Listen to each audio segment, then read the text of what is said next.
Thank you so much for joining us today for Amy Myrdal Miller's program, Cooking a la Heart. I'd like to introduce her first and then just talk a little bit about ACC. And of course, I'm going to go by memory because my phone just went off. So Amy is a registered dietitian. She has written this book with a co-author. It's got quite a bit of history. She is a member in a group that I'm also in called Les Dames d'Escoffier. Les Dames d'Escoffier is an organization for women in, international organization for women in food, wine, and hospitality. There is a local chapter here. The group is also dedicated to philanthropy.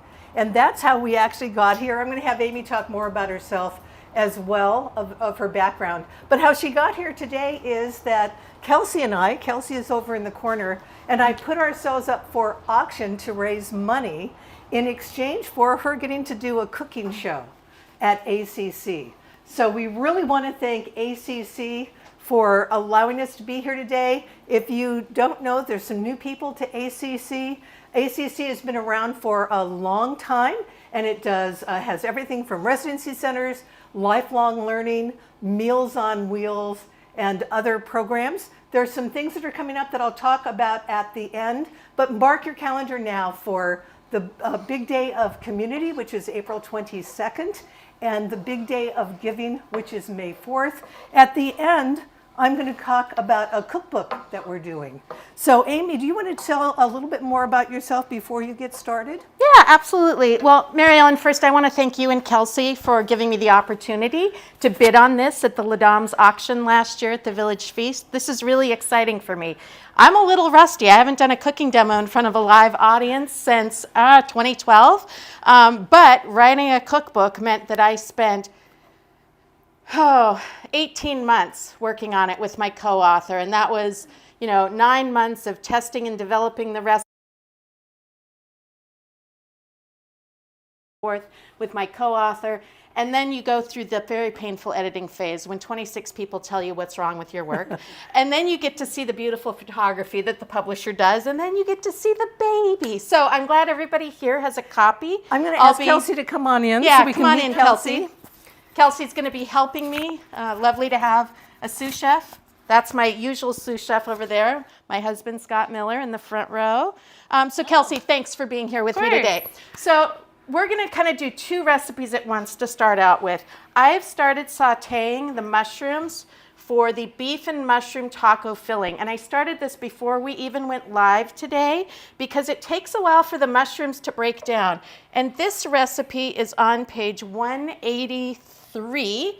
Now, one of the secrets to this recipe is to really chop the mushrooms finely, because what you want is the mushrooms to be about the same size as the ground beef that you're going to incorporate into this. And why is this important? Because not everybody loves mushrooms, my husband being one of those people. But if the mushrooms are diced finely, they start to break down, and once they take on the flavor profile of the whole dish, nobody knows there's mushrooms in there. And I'm going to talk more about why this technique of blending meat with mushrooms is so powerful. So I'm just going to let that settle down, relax while we move on to the second dish that we're going to do and get that in the oven. So this is Greek-inspired baked chickpeas with tomatoes and feta. And this recipe is very, very special for me because chickpeas, beans, lentils, that's what I owe the opportunity to work on this cookbook to. I did a webinar for an organization called USA Pulses. They represent the growers in North America who grow lentils, chickpeas, beans. I did this webinar. This lovely woman named Linda Hackfeld heard me on this national webinar, and she said, that might be the co-author I need for this cookbook project. Linda and I grew up about 2 hours from each other. Now, she's a few years older, 20. Don't tell her I said that. But I grew up in the Red River Valley in North Dakota. She grew up in the Red River Valley in Minnesota. We had very similar upbringings, just separated by a couple decades. But she is my sister from another mister. I love her to pieces. And she found me via, an online event and invited me to do this. So the first trick in this recipe when we're talking about cooking to promote heart health is this technique of draining and rinsing the chickpeas. Now, people always ask me, oh, Amy, can't you use dried chickpeas? Of course you can. If you have lots of time, you can use the dried product. That's the least expensive way to get beans and chickpeas, but it's the most time consuming. So if you're retired and you like to spend a lot of time in your kitchen, you can cook from the dry form where you have to, sort through them, make sure that they're clean. There's somebody in the back shaking her head. I know, I'm with you. I know how to do this. I love cooking. I love canned products because it's this easy.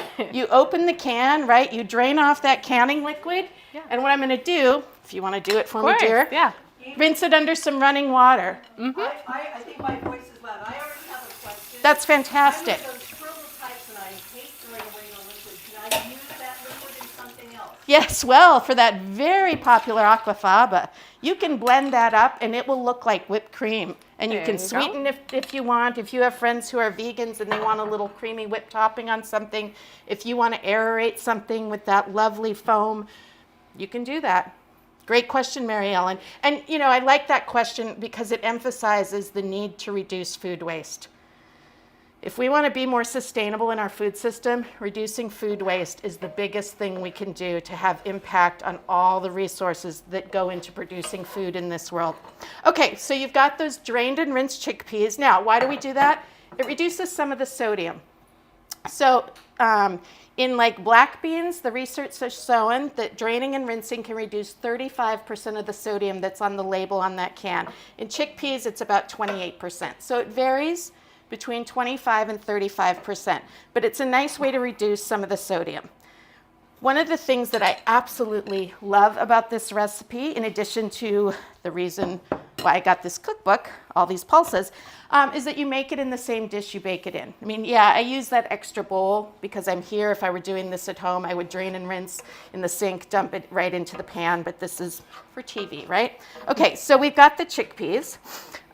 Then we need some extra virgin olive oil. I will tell you, there are not many things that I'm fanatical about in my home kitchen or when I go out to eat. Bad olive oil makes me crazy. Rancid olive oil that tastes like gasoline is a shame.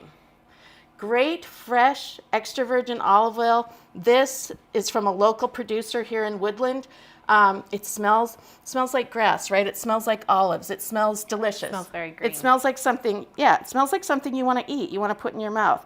So what I'm doing is I'm adding a 1/4 cup of this. This is a little 1/8 cup measure here. So I'm adding a 1/4 cup of the extra virgin olive oil right to this.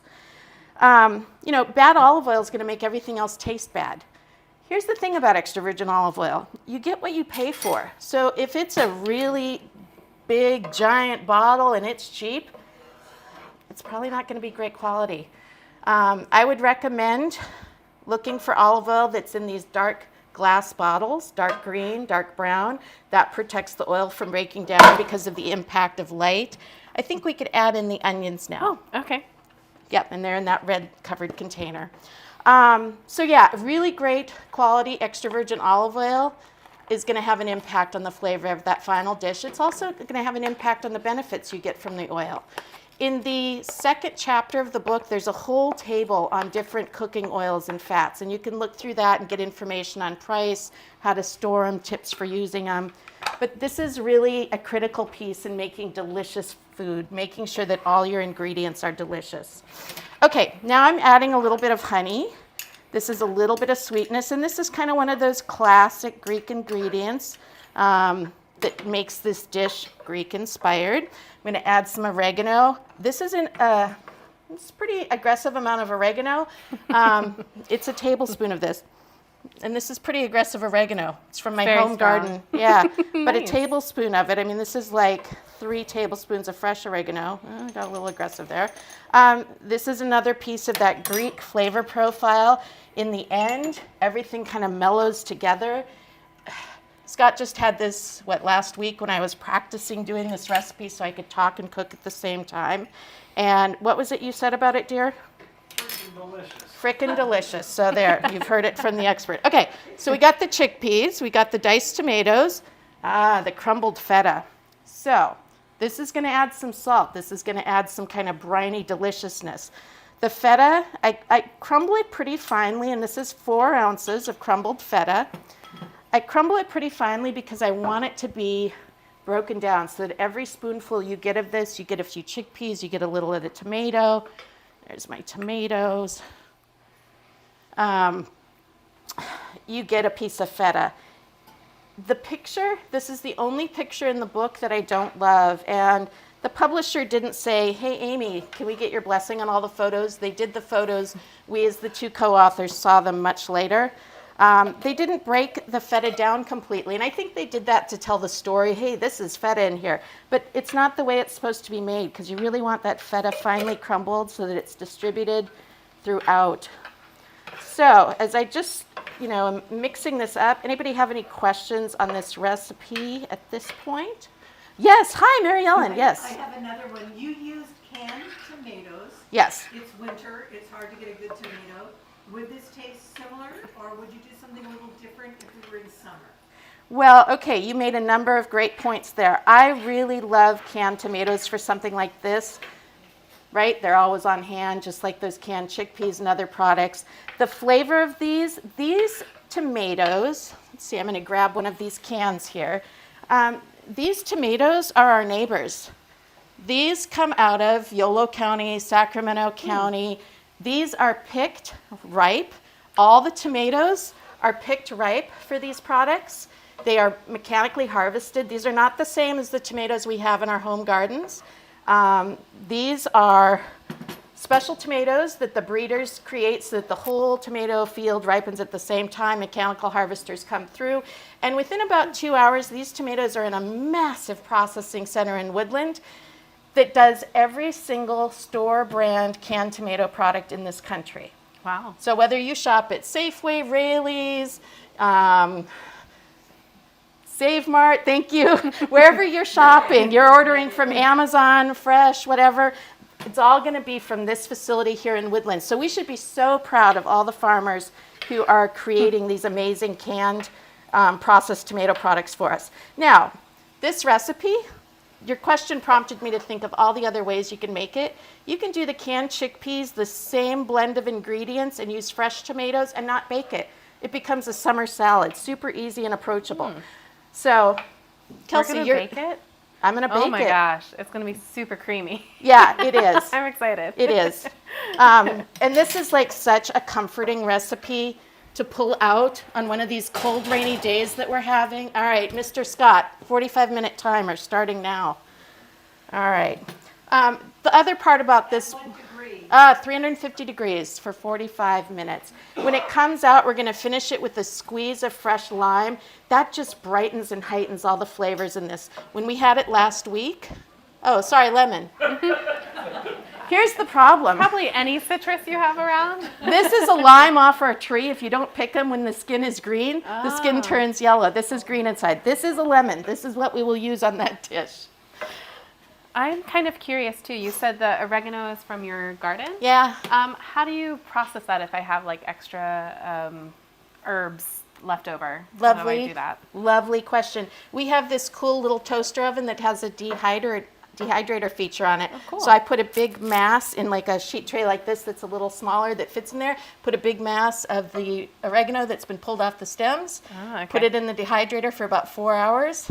Starts to break down. It takes about 6 hours to totally get it dried, and then I just let it sit out for a few days, crumble it with my hands, and put it in jars. Yeah. Nice. And that plant produces so much. If anybody needs like a bumper crop of oregano, come to our place. Okay, I'm going to set this stuff aside, and we're going to move on.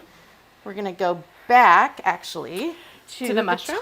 To the mushrooms. So I do have a question. I heard Scott believes in something blasphemous. He doesn't like mushrooms. But mushrooms are so delicious and nutritious. Yes. Why should we be eating mushrooms these days? Okay. So, sorry, Kelsey, I'm doing the dance here with you. We can dance. In the recipe, in your book, it calls for cremini mushrooms. You can use cremini or you can use the basic white mushrooms. The white mushrooms are more likely to have been grown under ultraviolet light that causes them to produce vitamin D. Just like our skin does when we're exposed to sunlight. And vitamin D is one of the 4 nutrients that most Americans aren't getting enough of. If you're a milk drinker, milk has vitamin D added to it. You're probably doing pretty well. If you are not drinking milk, but you're eating seafood like salmon a couple times a week, okay, you're doing pretty well. If you're taking a supplement, you're doing fine. But to get vitamin D from food is a challenge. But mushrooms are one of those magical foods, and it's most likely the white ones that are produced in that way. Why did I specify cremini instead of white in this recipe? The cremini have a little more umami. It's one of the 5 basic tastes, causes things to taste more savory. So when you're replacing part of the beef with mushroom, beef is very rich in umami. So the mushrooms can contribute it. These will contribute it, but the creminis will add even more. That makes so much sense. Like in the fall, I go through one of those a day for breakfast. And I think it's you are a probably 'cause mushroom lover. I forage for mushrooms. That's why it's blasphemous, Scott. But yeah, I find when it gets shorter, darker days in the winter and fall, I just crave mushrooms. And it's probably because the sun isn't out as much. Yeah, yeah. Craving that vitamin D. Absolutely. So what we have going here, I think the overhead camera is catching all of this. We let those mushrooms really break down. It takes a long time for them to lose their moisture and start to get a texture that's more similar to the beef that we're going to be adding in a moment. Kelsey added in the finely diced onions. Things are starting to get happy there. Onions look like they need a little more time, but I'm going to pull the ground beef out of the fridge. And I learned something really cool when I went grocery shopping the other day. I was looking for very lean ground beef at my store. Beef is a very, very nutrient-rich protein source. It's particularly high in iron and zinc. It's high-quality protein. You want to pick lean beef because you want to reduce the saturated fat, which is what causes our bodies, our livers, to make cholesterol. Now, talking about saturated fat, I'm a registered dietitian. Talking about saturated fat is tricky, even for me, because there's so much emerging research on where that saturated fat comes from and what it does in our bodies. So the saturated fat in beef is a little more detrimental to us than saturated fat in dairy products, for example. The saturated fat in butter, very impactful on cholesterol levels. The saturated fat in whipping cream, not so much. So all of this research on the effects of saturated fat in the body, things are published monthly, if not even more frequently, and trying to keep up with it, it's like trying to catch that little greased piggy at the state fair. Boy, did the North Dakota in me just come out. Anyway, so I try to choose the leanest ground beef I can get. So at the store yesterday, I was standing in front of the ground beef case, and I'm just staring at everything, and I'm not seeing what I wanted, the 95% lean ground beef. And one of the gentlemen from the meat department came over to me and was like, "Ma'am, are you okay?" No. I think I'd been staring for too long. It was getting awkward. And I said to him, "Okay, do you have any 95% lean ground beef in the back?" And he goes, "No, but I can grind it for you." He ground top round for me. Same Nice. price, you know. I love working with my local butchers. Anytime that I'm looking for a specific kind of meat, I just go back. Even if it's Safeway, Rayleigh's, Yeah. they're really amenable. Yeah, and like they say yes to everything. The Great Dungeness crab, when the price finally came down and we were treating ourselves to that back in January, it cracked and cleaned for us. God bless you, no charge for that, right? So I love the time savings on that.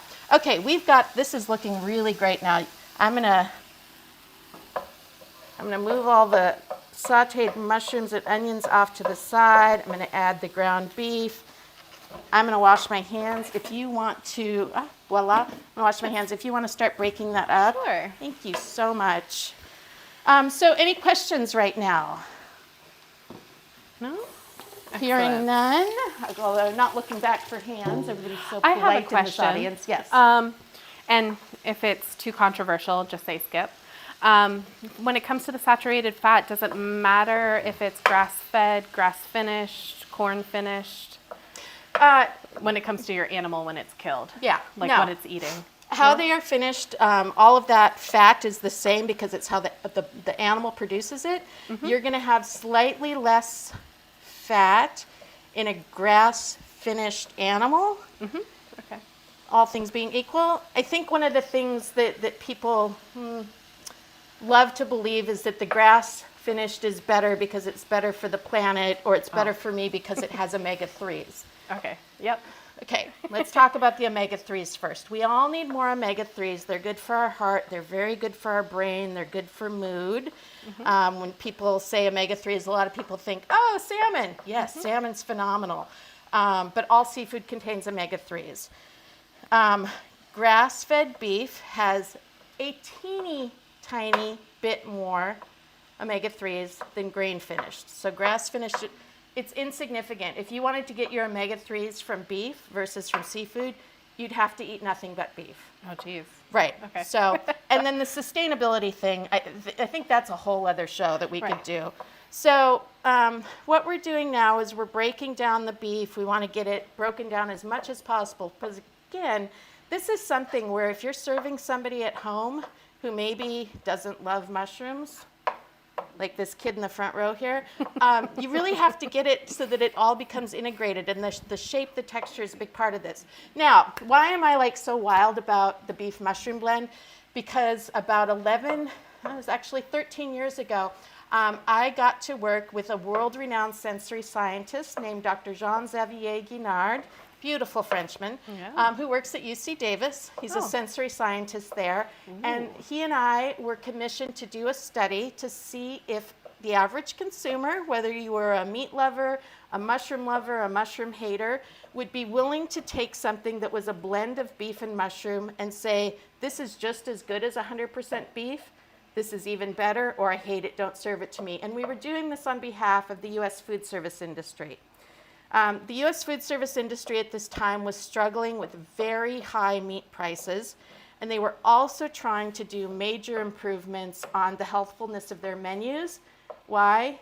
Menu labeling had come into existence. It started here in California in 2009, was rolling out across the country, and major restaurant chains were going, we're in trouble if people see that this single entree has 1,800 calories and they know the average American needs 2,000 calories a day. We're going to have to do some pretty fast work to change our menu items to make them more acceptable from a nutrition and calorie point of view.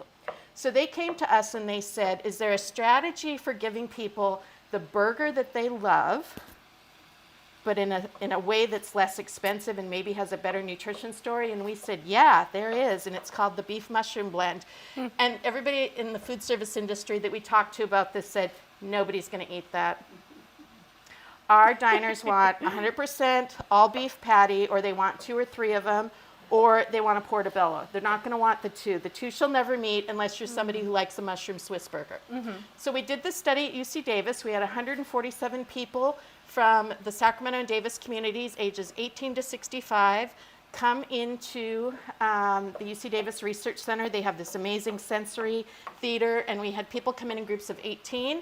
We had them taste a similar mixture like this. There was 100% beef, there was half beef, half mushroom, and there was 80% mushroom, 20% beef.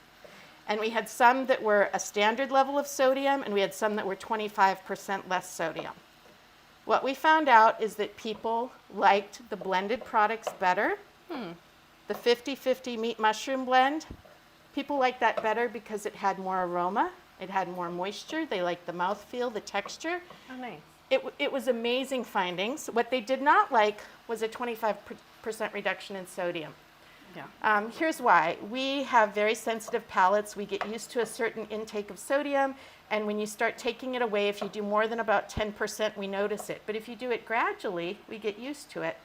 The reason that this very large container of salt is up here is to tell you about a product that I don't work for them. I've never made a nickel off them, but if I did, I would be a very wealthy woman, because there's no product I talk more about than this product called Diamond Crystal Kosher Salt. The reason why I love this product is it is sodium chloride. It is just like any other table salt, but this is a salt where the crystals are large and fluffy. I call it the cotton candy of the salt world. So regular table salt has these very dense, tight crystals of sodium chloride. These are very light and fluffy. So this has 60% less sodium per measure. It's not because they've done something funny with it. It's not a potassium chloride salt that has those bitter flavors. This is sodium chloride, very clean, phenomenal product. so that when you're doing your home cooking, you can follow any recipe, you can pick up this product, use it measure per measure the exact same way. It performs great in a recipe like this. It performs great in baking. This is the easiest way to reduce salt. Mr. Miller, do you have a question? Are you saying all kosher salt? No, it's this product. It's this diamond crystal, and that diamond crystal, that's the crystalline structure. That's why it got this name. It's not that kosher salt is the magic. It's this brand. And if you look on the label of this, you'll see a 1/4 teaspoon of this has 280 milligrams of sodium. A 1/4 teaspoon of a regular salt has about 580. Hi, question. I have always heard that sea salt is much better for you. Is that not? No, and that's another misperception, and it's addressed in the book. One of the things about sea salt, it's been very romanticized. It's kind of like the Mediterranean diet. Sea salt, you maybe have seen like pink Himalayan. It gets that gorgeous pink color because it has a little more copper in it, and copper gives it that pink hue. You have gray fleur de sel. Yeah. It's because of the mineral composition. But there's almost no difference between most sea salts, even if they have a slightly different mineral composition that gives them a different color, they're still mostly sodium chloride.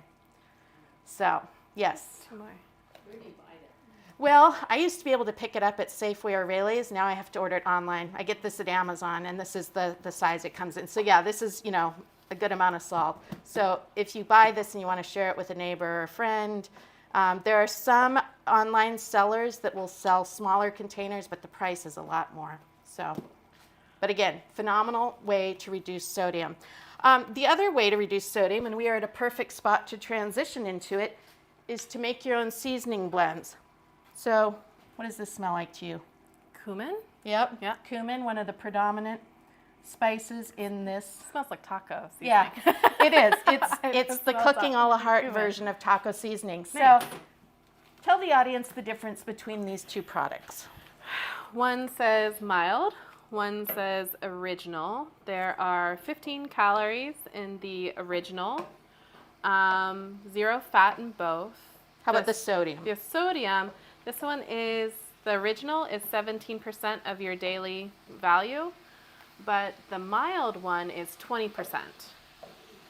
So it looks like that is one of the bigger differences. So, yep, you nailed And it. this one has salt. This one does not.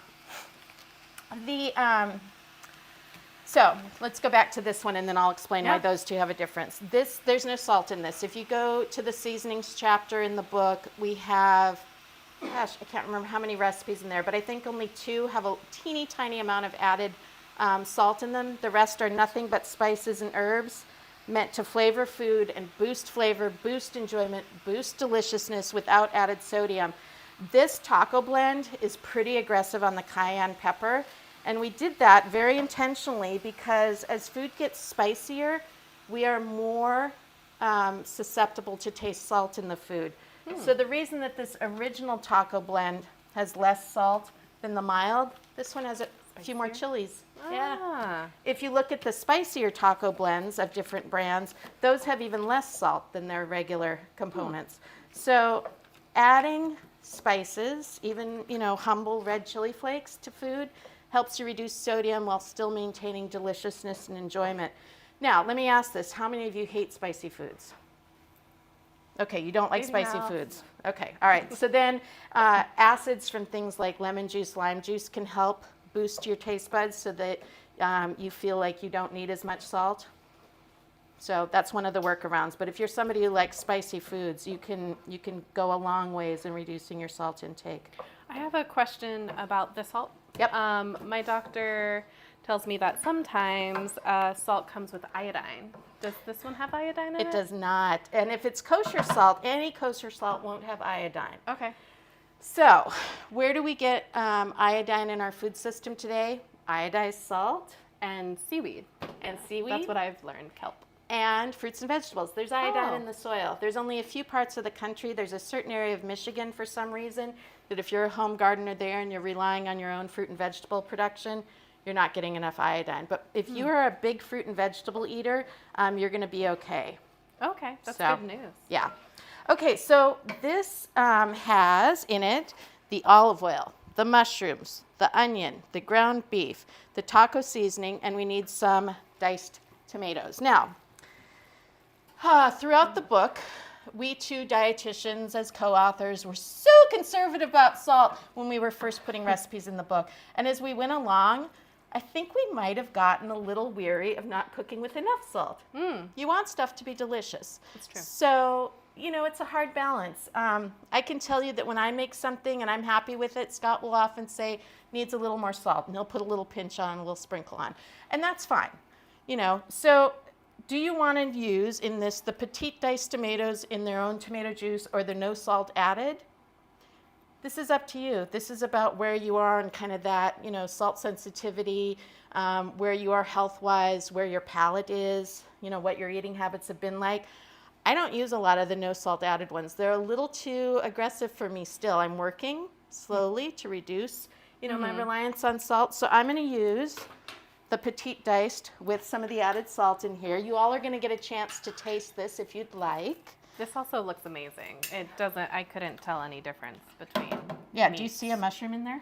No, I don't. I'm so surprised. Scott, do you want to get your... I had her throw them out. yeah. No, it is. Magic. And Scott and I enjoyed this. We had tacos, soft shell tacos with it one night. I then used it as a filling in an omelet. It was great. Oh my gosh, that was so yummy.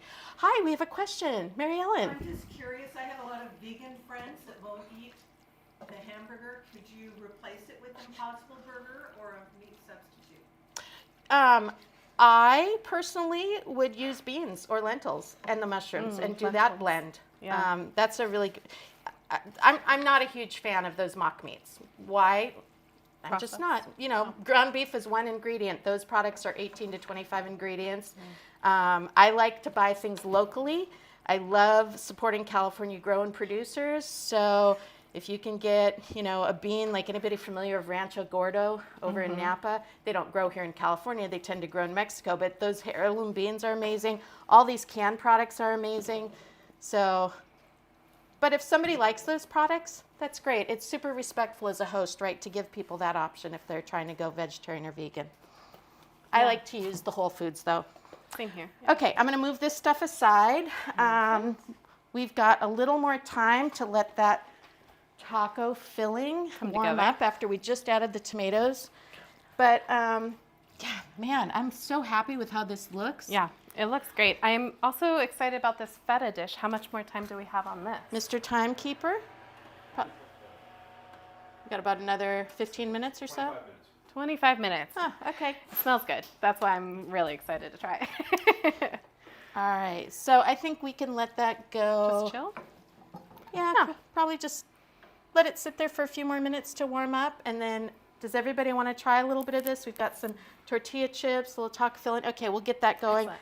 While we wait for that to just finish warming up, I'm going to get going on our citrus mint salad. Who are my citrus lovers in the audience?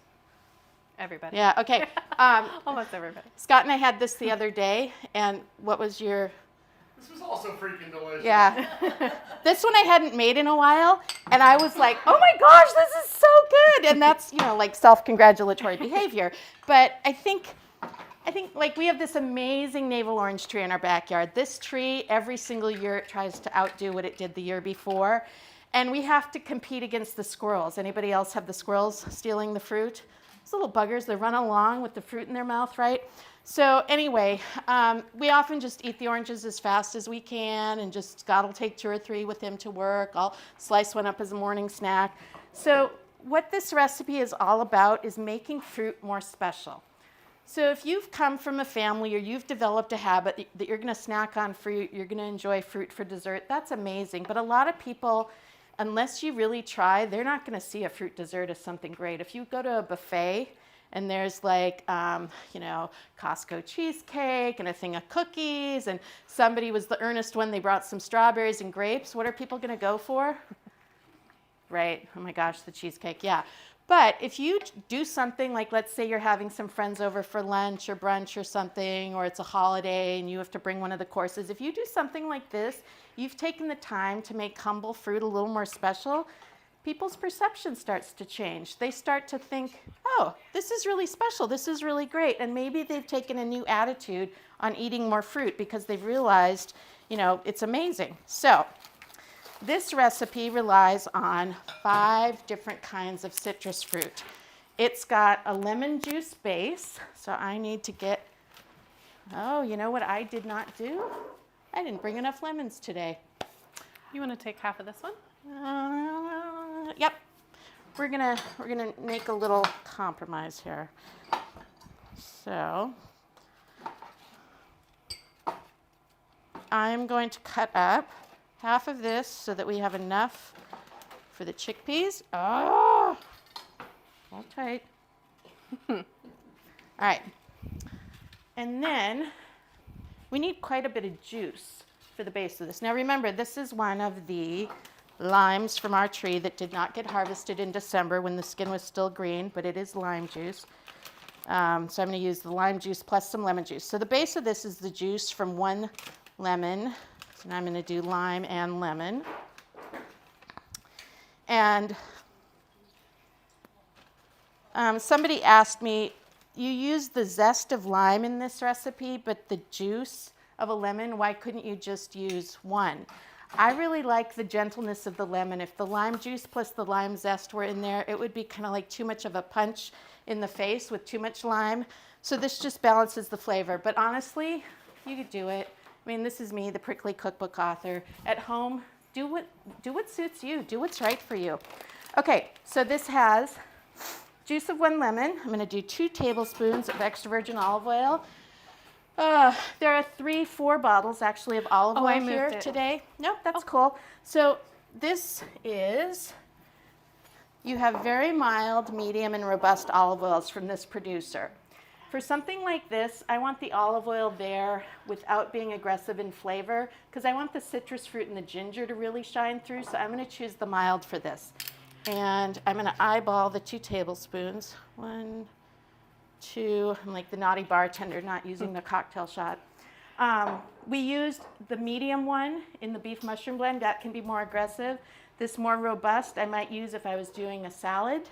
But let's go back to the citrus salad here. So 2 tablespoons of sugar. Can I ask a question about the robust? Absolutely. Does the robust mean it has more polyphenols, aka cancer fighters? So delightful that you asked that. Yes. I'll talk about that now. I'm watching the clock. I want to make sure I'm respectful here. I'm too distracting. Let me know if I can help. It's fine. So, okay, this robust oil. Let's say that I was going to be treating myself to one of my favorite cuts of beef, a T-bone steak, and I wanted to drizzle it with some extra virgin olive oil. This is what I would use for it because this could stand up to that lovely T-bone steak. This is called robust because if you took a spoonful of it and those phenols hit the back of your throat and they make you cough. This is a 1 cough oil, and it's no coincidence here that they have a 1 dot on here for mild. This is a 2 cough oil, and this is a 3 cough oil. What's the benefit of a 3 cough oil? Those phenols, the more that there are in there, and there's one called oleocanthal, very powerful protective compounds from the olives. So it's different varieties of olives that give more or less of these. But this kind of oil is very protective for human health, but also very protective to the oil. The higher the phenols, the longer this oil will last and stay fresh. How many of you buy multiple types of olive oil? Well, let me start with how many of you have olive oil at home today? Okay, oh, almost everybody, delightful. How many of you buy different types of olive oil for different uses? A few folks. Yeah, okay. For those of you who aren't, I encourage you to do so. Do a little experimenting. Now, if you don't want to do that, for whatever reason, probably go with a mild or medium. The robust really isn't great for some purposes. But, I'm kind of a collector of many things, shoes, purses, olive oils, kitchen gadgets. Yeah, so. Okay, I'm going to go back and get this vinaigrette done. And if I have not addressed questions properly, let me know. What I'm going to do now is I'm going to add the zest of a lime. Can I tell you how warm it is back here with this oven on? It is pretty warm. Woo! All of a sudden we're on spring break here. I know. I was Kelsey. like, man, are we getting a suntan? I wish the heat came with that. No.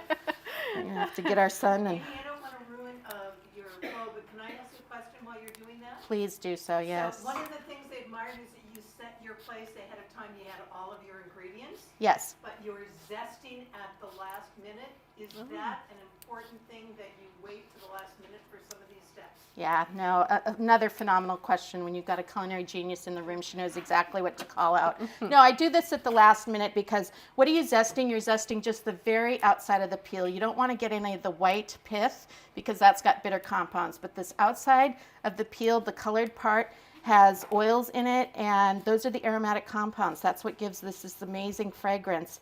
And they will dissipate over time. So you want to capture them right before you're going to make and serve this. So, great question, Mary Ellen. You called out an important point there. Okay, we're going to make this little vinaigrette here. The one piece that we still have left to do.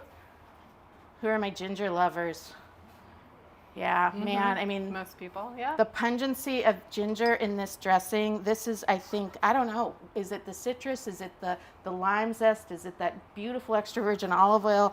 Is it the ginger root? It's everything. Everything in this recipe.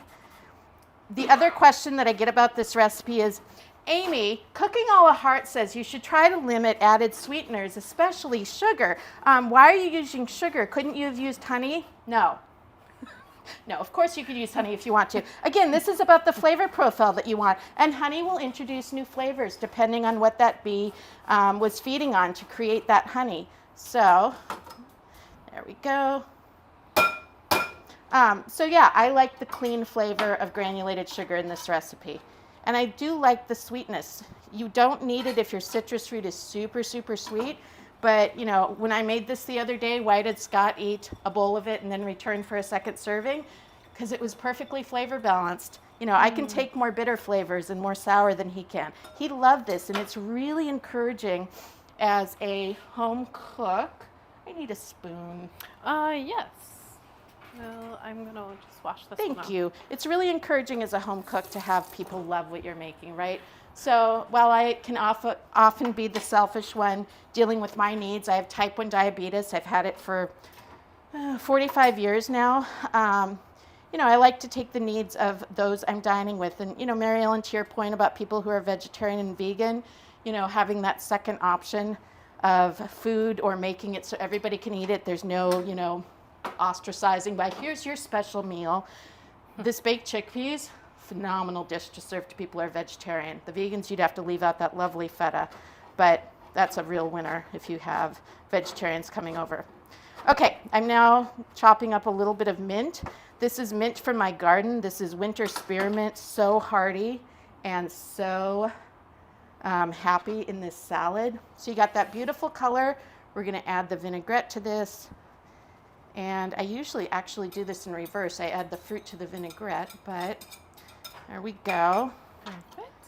So this just gets tossed together, and this is something else. We're gonna give everybody a chance if you wanna sample this.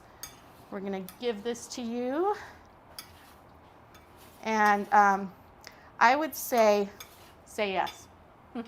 This looks like the perfect salad for January and February, like these early winter months. When in citrus Sacramento. is so abundant, yeah, when you've got the Yes. trees in your yard, in your neighborhood. What's the name of that? That is the citrus mint salad with ginger lime vinaigrette on page, I think that's on 143. 143. Yep. All right, so we are now going to check on our chickpeas. I'm going to take a moment and wash my hands. Excuse me.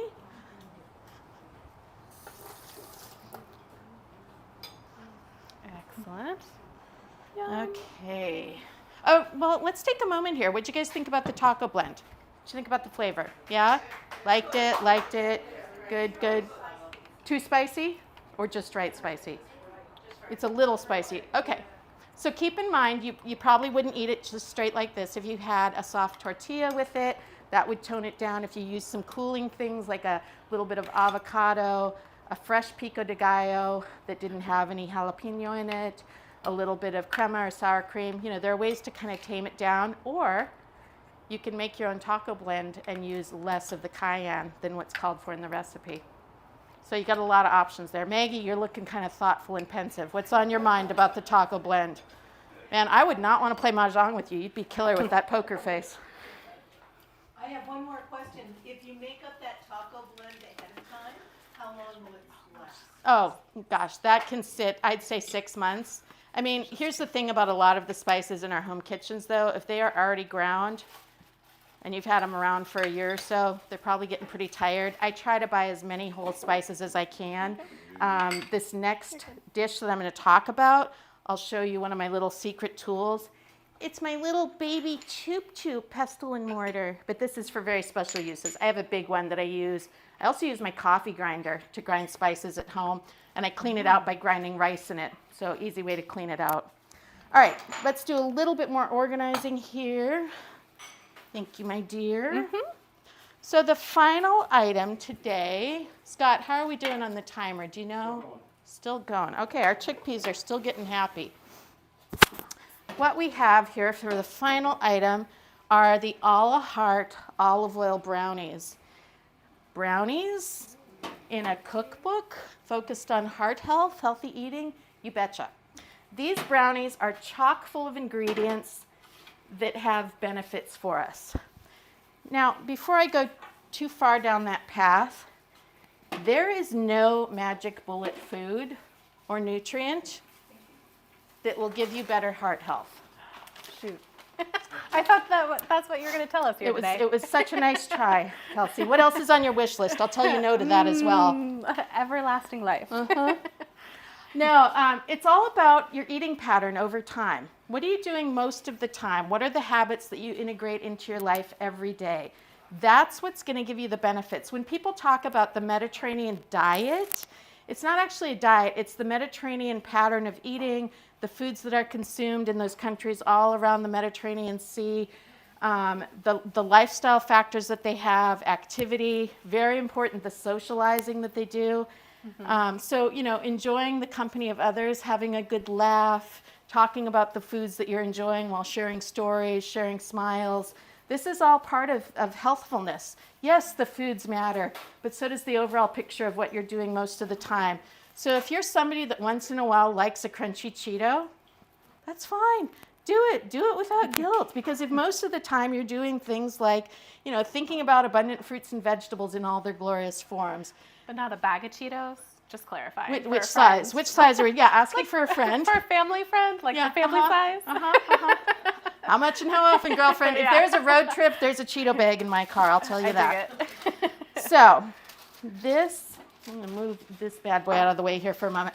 I made these brownies yesterday at home because stirring brownie batter in front of you guys wasn't going to do anything for you, right? This isn't about the method. It's pretty simple, right? It's everything in a bowl. You start with all the wet ingredients, you add in the dry, you whisk it all together, you put it in the pan.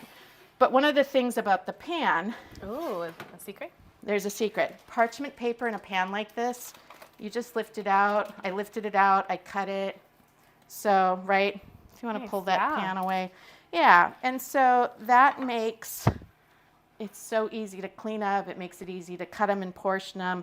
I will tell you, it was baked in the proper 9x9 inch pan yesterday. A neighbor came to the door and caught me off guard, and the edges got away from me. So this was trimmed down to fit into that little cute little 8x8.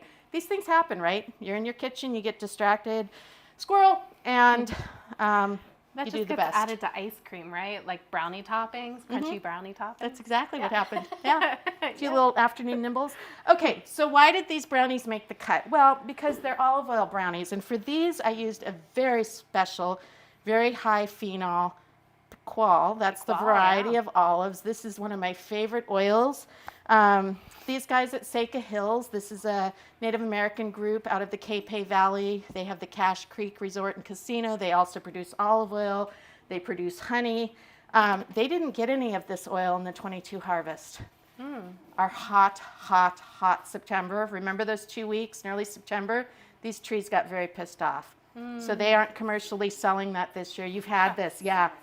Yes. It is phenomenal. I love this oil. So I grabbed the last bottle that was available down at their store in Clarksburg at the sugar mill back in December. And this is now down to just a few precious drops. I'm going to be hoarding this for my last little treat here. But that's the oil I used in this. Now, when Scott tasted one of these brownies yesterday, he hadn't had one, I don't know, probably about 9 months. And he was like, I don't know. And I said, I do know. This is an adult brownie. This isn't a little kid brownie. This is an aggressively chocolatey but not sweet brownie, right? So it's got this piqual in it. It's got this very lovely guittard cocoa powder. I usually just use the Hershey, but I thought, let me try this. This is a lovely powder. This is more expensive. So you have to think about what matters to you. The regular Hershey's does great. It adds fiber to brownies. Fiber in brownies, yeah, it's from the cocoa powder. This Nielsen Massey vanilla, oh, this is high class, you know, this is Cadillac vanilla, right? You can use the regular McCormick vanilla. Just buy the real stuff. The imitation, it's not worth it. If you're gonna eat a brownie, make it the best brownie you possibly can. The honey, just a basic clover honey for the brownies. And that clover honey adds kind of a little caramel note. And that's part of the sweetener in this. It's half honey, half granulated sugar. And then these glorious walnuts. You guys all know that California, we are like the walnut kings, right? There's no other state in the US that does commercial walnut production. There are some black walnuts in Missouri. Okay, we'll give them credit. But here in California, the English walnuts, you know, glorious crop. And these are the only tree nuts that are a significant source of those heart-healthy omega-3s. So you get those omega-3s from these. You get the beautiful crunch. Those omega-3s mean that walnuts need to be cared for very thoughtfully. When you bring home walnuts, I always encourage people, if you can buy the walnut halves, do that. That means there's less surface area for air to affect the walnuts and deteriorate the quality. Bring them home, put them in your fridge, put them in your freezer. Chop them up right before you're going to use them. If you like them toasted on salads, for example, toast them right before. If you toast them and then put them back in your fridge or pantry or whatever, they'll degrade more quickly. So you want to protect the healthy fats in these by keeping them cold. Same thing if you ever buy that fancy Le Tournesol walnut oil, that has to go in the fridge. And that's delightful in brownies, a little bit of that oil or banana bread. But these are, you know, some of the magical ingredients in these brownies that make them a better for you brownie. This isn't something to eat every day, right? It's a once in a while brownie. If you're going to do it right. So let's serve people brownies. Would you like to do the honors? And of course, Nice. Special plate. And then what we need to do is we need to get those chickpeas out of the oven. How many minutes do we have left, Time Master? 5 minutes and 45 That seconds. can't be right. I'm gonna give a look at them. I guess we got started a little late. I was thinking they'd be out by 10 to. Hi, yes. Yeah. Okay. Whole wheat pastry flour? Yes. What if you don't have that? Just use regular flour. And you can use regular whole wheat flour. You can use all-purpose flour. You know, what we tried to do is to incorporate more whole grain ingredients into it. The whole wheat pastry flour, you like it? Okay, we're getting a happy Yeah, nod. I was about to say, I think this is a kid and And if an adult anybody brownie. needs napkins, we've got some napkins. You got them, okay. So yeah, your point about that, if you don't have whole wheat pastry flour, and I couldn't find it at my store yesterday, like a lot of these ingredients are not as consistent as they were pre-pandemic. But yeah, you can use regular whole wheat flour, regular all-purpose flour. You could even do a blend of almond flour, all-purpose flour. Hi, you have a question? Do I dare ask, can I use avocado oil? Yeah, absolutely. Absolutely. Yep. Oh, I'm sorry. She asked if you could use avocado oil in place of the extra virgin olive oil. Absolutely. And basically any plant-based oil is going to be great. This is, you know, using a plant-based oil instead of butter in the brownies. I certainly love the extra virgin olive oil because of the phenols in there, the olives and the protective properties of those 3 cough oils. But if you like peanut oil, for example, which is a wonderful neutral oil, that's going to work well in this brownie. The one I would caution you about is canola oil, because canola is similar to walnuts. It has that same type of omega-3 fatty acid, and it goes rancid very quickly. So when canola oil is sitting on a grocery store shelf in a clear plastic bottle, and you bring it home and put it on your pantry, that'll go rancid in 3 to 4 months in most people's homes, especially with our hot summers and our, you know, less conservative use of air conditioning. Yeah. Okay, I'm going to check out these chickpeas. Hi, guys. You want to come out? You want to come out? Yeah. All right. So one of the things the recipe says is, you know, let it bake for about 45 minutes or until some of the feta gets a little browned, and we've certainly got that going on. We could have pulled this a few minutes ago. But you can see here some of the liquid is evaporated, but not all. that liquid, boy, if you have a little crusty bread, sop, sop, sop. How do you normally eat this? Do you eat it with rice, pita? We typically have it with, like I made it with baked chicken breast last week. We just have it as a side Just dish. as a warm salad. Yeah. Nice. Now, it's good hot, but I actually like it better room temperature. Okay.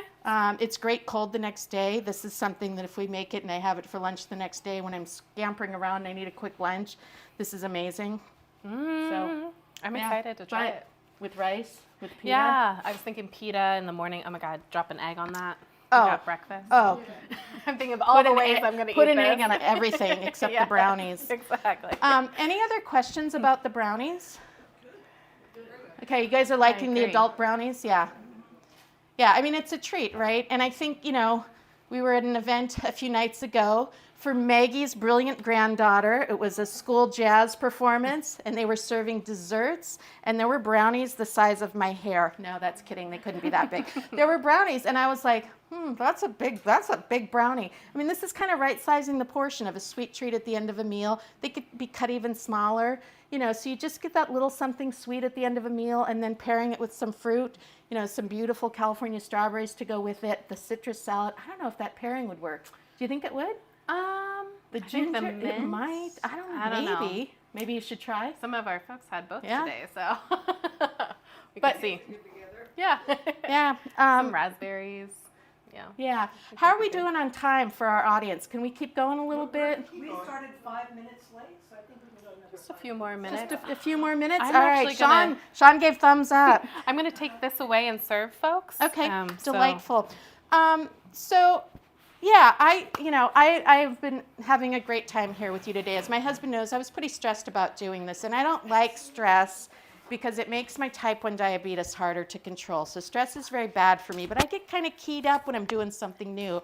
I really want to thank Sean and Ted and Danny and everybody here for making this doable, possible, so enjoyable. This is a beautiful facility. Mary Ellen and Kelsey Wanna for come being back? my lovely assistants.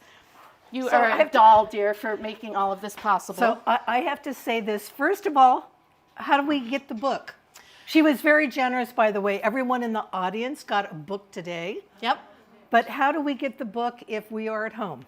Okay, so this is the version that is available through online sellers like the Big A, Amazon. If you go to Barnes & Noble, if you go to other online sellers, you will get the hardcover version. The version everybody here got today is a special edition softcover. The only thing that's different is the cover art and the cover material. Otherwise, it's identical. These books available online. I think they're selling them now for $27.99 on Amazon, for example. So you can order them online. You can go to local booksellers and ask for them. It actually would be delightful if you went to a local bookseller and said, do you have this? And if they brought it in, that's great, because I'm right here. My co-author, Linda, is in southern Minnesota. She will be doing, book signings in her local community. I am happy to do more of this to support the public outreach. And I think it's important to recognize that while this book is called Cooking All a Heart, and it says on the cover, make every meal more heart healthy, this isn't just about heart health. Our vascular system, our brains, every artery in our whole body, this relates to health of every organ. It relates to our energy levels. It relates to our mental acuity, healthy aging of the brain. This isn't just for somebody who's got heart disease. Gosh, no, that is not why this book exists. This book exists for everybody who wants to eat delicious food, who wants to have better health, who wants to share this with friends and family. So just want to make sure that it's understood. This isn't a clinical nutrition book. This is a book about the joy of cooking and eating great foods. Great. And I want to thank her. I have a couple more questions, but thank you. And I have to make this comment. As she knows, I have at least 1,000. I used to have 4,000 cookbooks. I don't cook recipes out them very much, but all 4 of these were a hit. And I've already cooked about 8 from your book. So thank you so Please much. share I've what else actually you've been tried. using it. What else have you tried from the book? Oh, I'd love a feedback on Now another. she's going to put me it's on it. okay, So dear. I have to tell you that I've already done this salad. I went for the chicken, some of the chicken recipes. Yep. Especially. So they're just wonderful. And also I'm going to put her on the spot. I'm doing another program. She doesn't have to do it on that day. One, you talked about oils, and I think it would be wonderful to do a talk not only about olive oil and even in olive oil testing. Kelsey is also an olive oil thing, but whether you should use, we talked about avocado oil, peanut oils.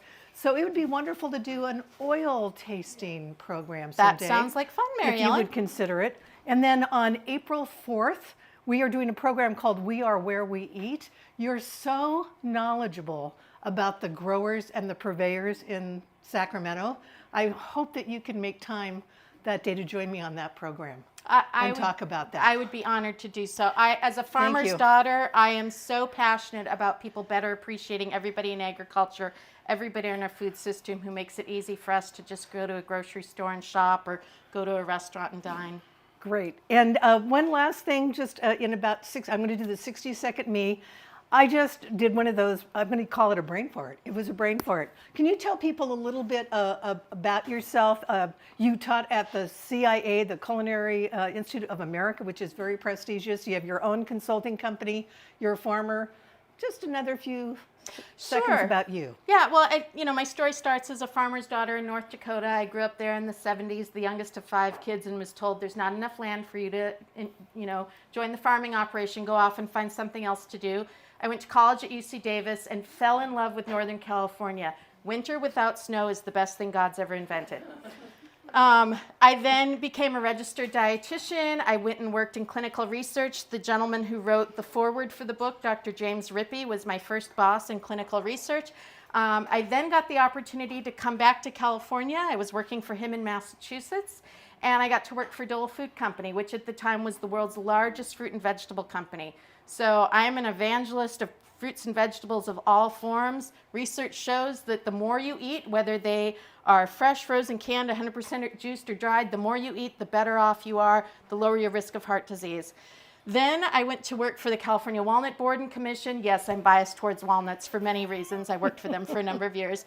Then I got the opportunity to work for the Culinary Institute of America. And while I was based at the Napa Valley campus, I had a global appointment. So I did programming in Singapore, Texas, Napa Valley, and New York. And then about 9 years ago, I had a nervous breakdown. I just got really burned out, and I was stressed out all the time for my job. And so I quit and started my own business called Farmer's Daughter Consulting. So now I work for a lot of businesses that represent farmers, ranchers, growers, producers. And I couldn't be happier with my life. I couldn't be happier with the diversity of things I get to do, with the lovely people who support and mentor me. So Thank you. So, and just one last thing for the audience. The ACC is working on a community cookbook. We're still naming it, but you said you mommy, I want to work that into the title. It's to celebrate the AAPI community and ACC.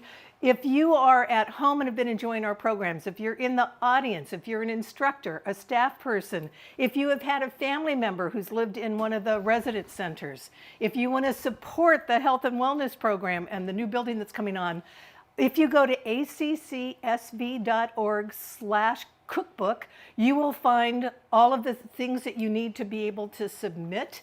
And we'll be doing a series of programs to do that. We have until probably April 15th, maybe even till the annual Day of Giving. So I want to thank you again. Amy, thank you so much. I also want to bring her, she brought up sustainability. I hope you're not going to be a stranger here. So thank you all for coming in. The food is wonderful, and we'll see you soon. Thank you. everybody.